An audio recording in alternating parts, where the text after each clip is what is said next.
Salam IT News. Tahun ini adalah tahun ke-8 Xi Jinping memangku jabatannya. Pernah suatu ketika Xi Jinping menguasai semua kartu as di tangannya. Kini semuanya telah menjadi kartu busuk. Seruan dan teriakan seperti umpat Xi, anti Xi, gulingkan Xi, dan lengserkan Xi tidak pernah berhenti berdengung. Mari simak pemikiran selengkapnya menurut penulis bernama Wang Yaochun.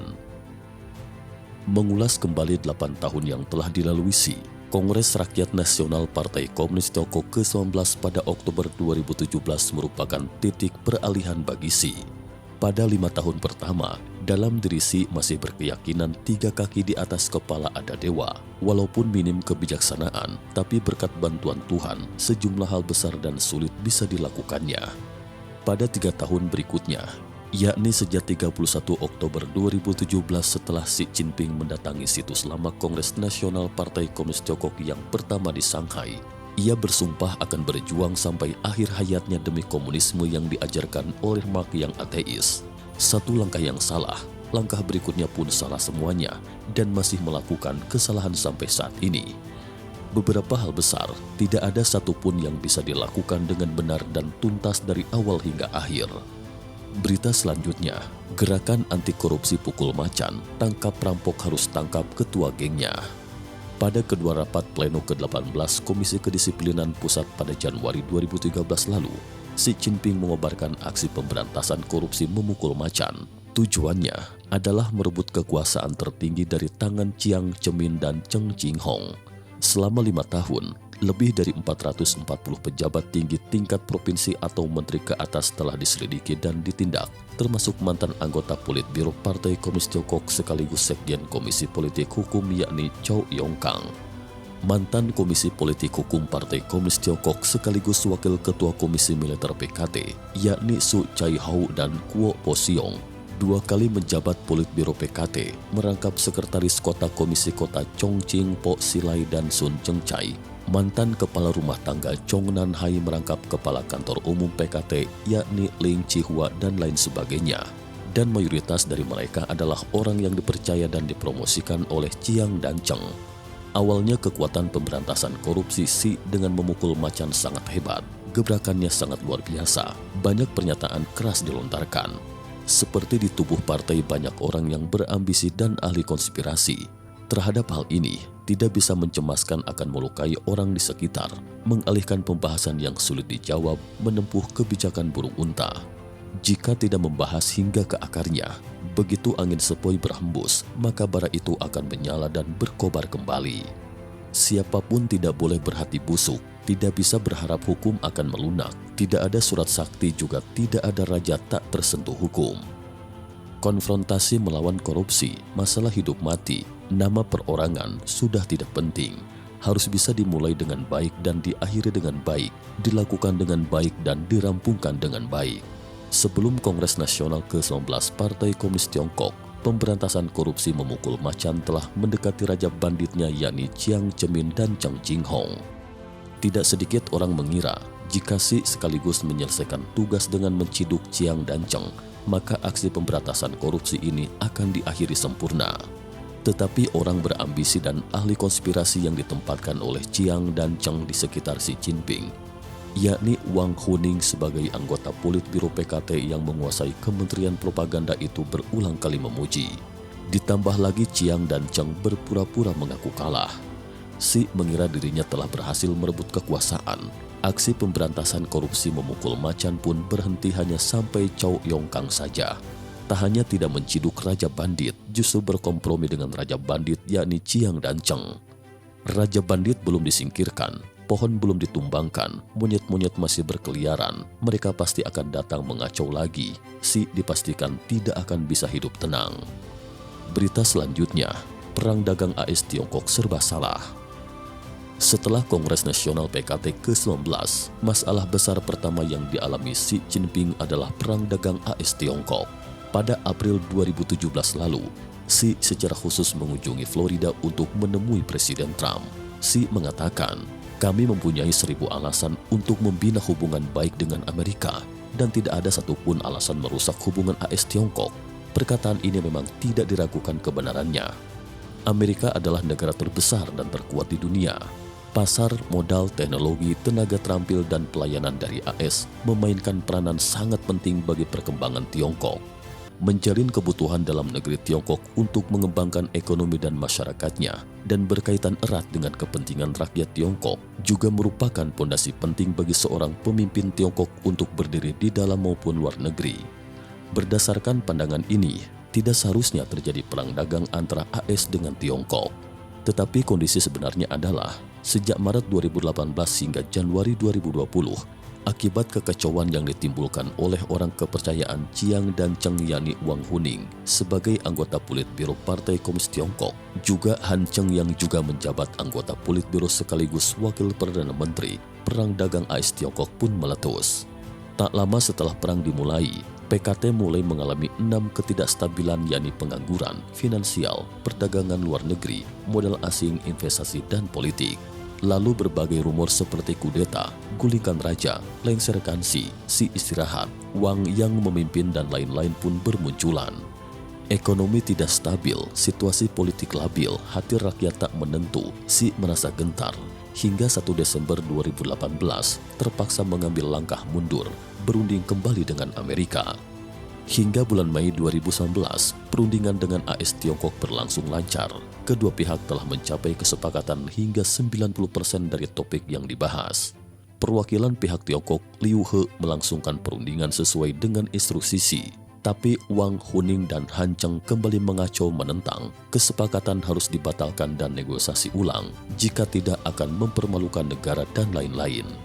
Setelah beberapa lama diombang-ambingkan, Xi Jinping kembali bimbang, lalu menulis surat kepada AS menyatakan membatalkan niatnya. Perang dagang AS Tiongkok pun kembali berkobar. Pihak Tiongkok lagi-lagi babak belur dibuatnya. Minta pertolongan Rusia, tapi Presiden Putin memilih berpangku tangan menjadi penonton saja. Pada saat Trump memberlakukan tarif masuk, Rusia pun memanfaatkan kesempatan menaikkan tarif ekspor minyak bumi, seolah menikam PKT dari belakang.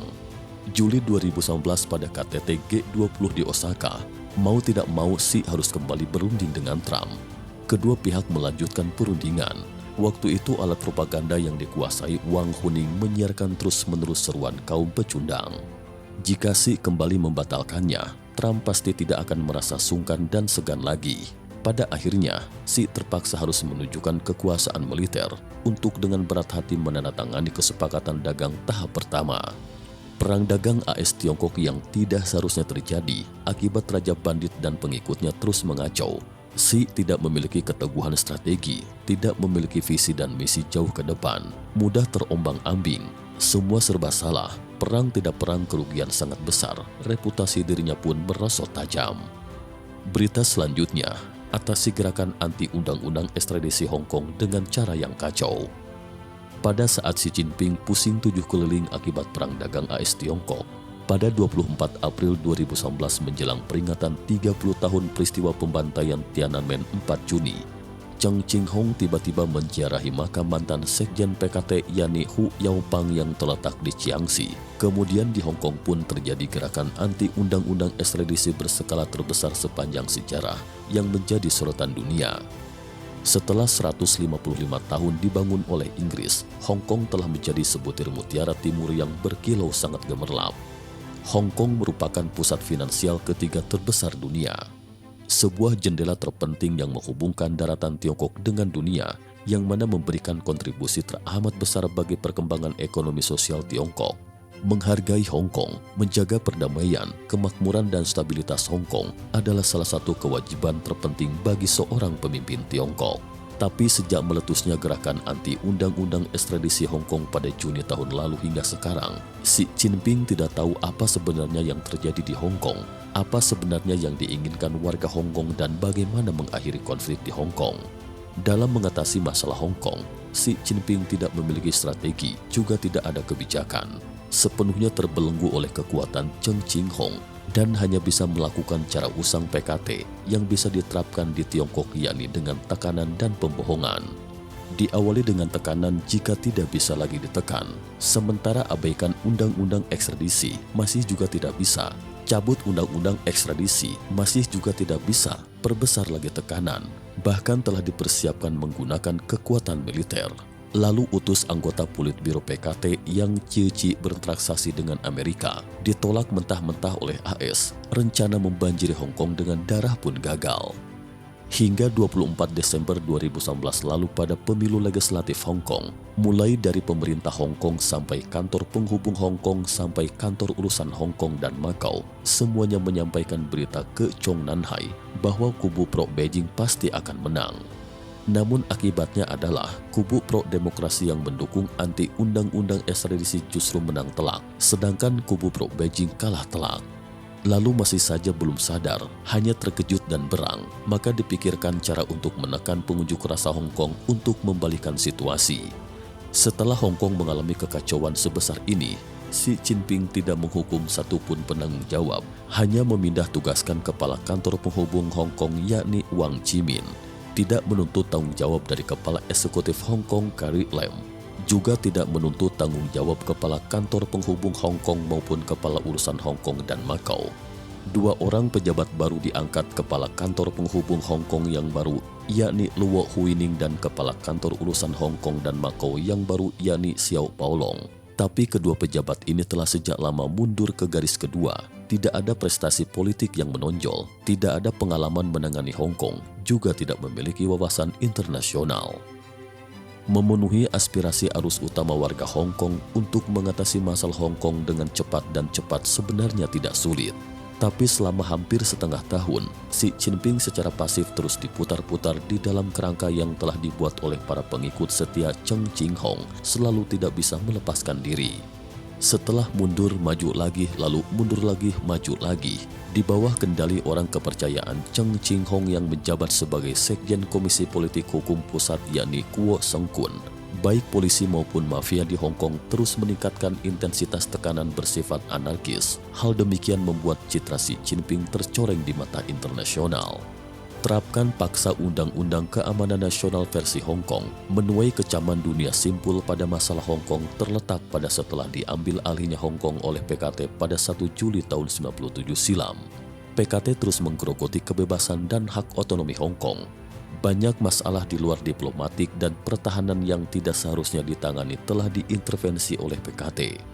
Konflik terakumulasi dari hari ke hari hingga tahun 2019.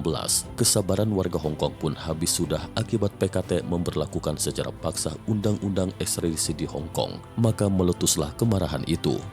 Menyelesaikan masalah Hong Kong sebenarnya juga sangat sederhana. Menurut pernyataan bersama Tiongkok Inggris, penerapan satu negara dua sistem di Hong Kong tidak berubah selama 50 tahun. Sebuah janji warga Hong Kong mengurus sendiri masalah Hong Kong dan skala otonomi tingkat tinggi. Tiongkok hanya mengurus masalah diplomatik dan pertahanan negara, selebihnya diserahkan kembali ke tangan warga Hong Kong. Maka dengan demikian bisa menyelesaikan segala masalah tanpa berbuat apapun. Tetapi sekelompok pejabat sengkuni dan pengerat seperti Wang Huning dan kawan-kawan mengepung Xi Jinping agar Xi sama sekali tidak bisa mendapatkan informasi yang sebenarnya dari Hong Kong, tidak bisa merasakan denyut nadi Hong Kong, tidak tahu simpul permasalahan Hong Kong, terkepung dengan berbagai berita palsu dari Wang Huning tentang separatis Hong Kong dan lain sebagainya. Pada Desember 2019 lalu kalah dalam pemilu legislatif Hong Kong. Tahun ini kalah dalam Pilpres Taiwan dan pemilu legislatif Taiwan. Lalu wali kota Kaohsiung, Taiwan yang pro-PKT yakni Han Kuo-yu dicopot dari jabatannya. Sekali kalah, dua kali kalah, tiga kali kalah. Mata pun kalap karena kekalahan terus-menerus. Kepala pun menjadi tidak jernih. Lalu sejumlah langkah busuk ditempuh. Dengan dirancang oleh Kongres Nasional, Undang-Undang Keamanan Nasional versi Hong Kong pun diberlakukan paksa, menjadi musuh dan menuai kecaman keras dari seluruh dunia. Pasal ke-38 Undang-Undang Keamanan Nasional versi Hong Kong menetapkan, bagi siapa saja yang tidak memiliki status identitas permainan wilayah otonomi khusus Hong Kong, jika melakukan kejahatan di luar wilayah otonomi Hong Kong, maka berdasarkan penerapan hukum ini di wilayah otonomi Hong Kong akan dikenakan undang-undang ini. Dengan kata lain, terhadap semua orang di seluruh dunia yang menentang perbuatan tidak terpuji PKT terhadap Hong Kong akan menjadi sasaran penindakan hukum ini.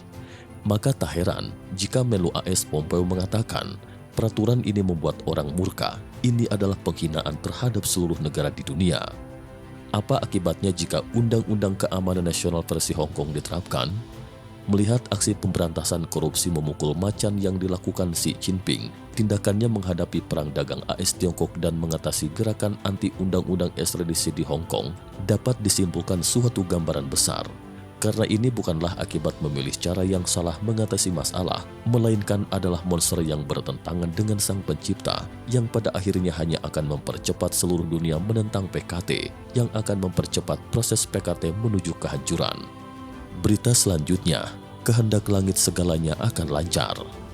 Pada 7 Januari 2014 lalu, dalam rapat kerja Komisi Politik Hukum Pusat Xi Jinping berpidato, sebenarnya pelaku yang salah itu juga ada sebuah buku jurnal. Semuanya tercatat di dalam jurnal itu. Begitu timbul masalah, maka seluruh jurnal itu akan diperhitungkan. Jangan merasa sekarang Anda sudah hebat. Hati-hati akan perhitungan ini. Semua ini akan terjadi cepat atau lambat. Jangan lakukan hal seperti itu. 3 kaki di atas kepala ada dewa, harus memiliki rasa takut pada Tuhan. Perkataan ini juga tidak diragukan kebenarannya.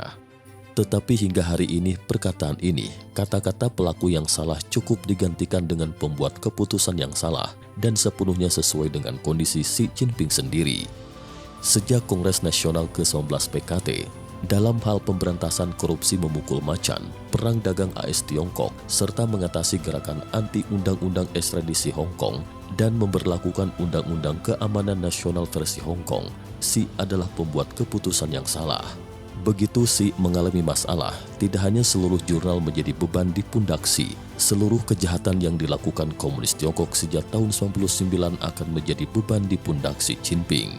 Sebelum Kongres Nasional PKT ke-19, Xi Jinping berkompromi dengan Chiang Zemin dan Cheng Qinghong.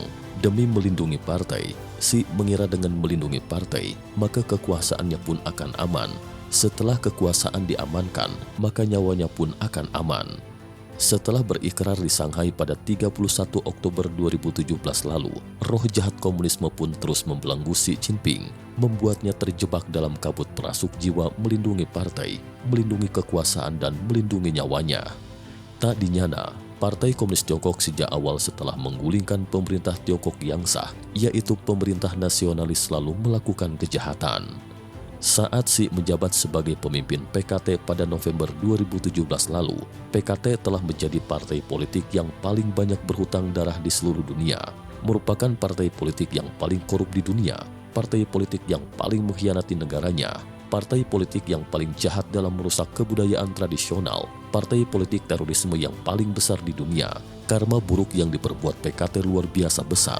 Sejarah telah sampai pada tahap langit akan menumpas Partai Komunis Tiongkok. Lindungi partai akan kehilangan nyawa, lindungi nyawa akan kehilangan partai. Ini adalah ambang hidup dan mati yang dihadapi Xi Jinping. Xi sendiri pernah mengatakan 3 kaki di atas kepala ada dewa, harus ada hati yang takut pada Tuhan. Dalam hal ini, dewa yang dimaksud adalah langit, Tuhan. Langit akan menumpas Partai Komunis Tiongkok, siapa yang mampu mencegahnya? Takut akan Tuhan hanya bisa dilakukan dengan menanti kehendak langit agar bisa mendapatkan perlindungan dari langit. Sejak dulu hingga kini, manusia yang bertentangan dengan langit pada akhirnya tidak pernah mengalami akhir yang baik. Sudah banyak pelajaran menyakitkan, sudah sepantasnya sadar, direnungkan dan diterima.